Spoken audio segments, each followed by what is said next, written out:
Hazrat Ibn Abbas radiyallahu anhu says, Abdul Qais' delegation visited the Prophet sallallahu alaihi wasallam and submitted, O Allah's Apostle sallallahu alaihi wasallam, we belong to the Rabia tribe and the infidels of the Mudar tribe intervene between us and you.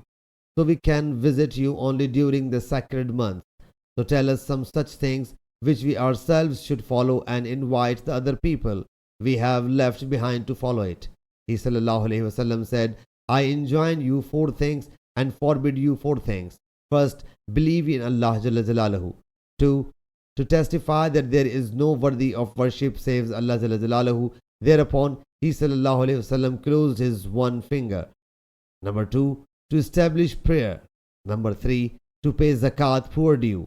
Number 4, to pay the royal fifth out of the booty you get. Moreover, I forbid you 1, hollow gourd, 2, hollowed wood vessels, 3, green glazed pitcher, 4, and the pitcher coated with pitch, vessel used for imbibing wine. Sahih Bukhari Hadith number 4369.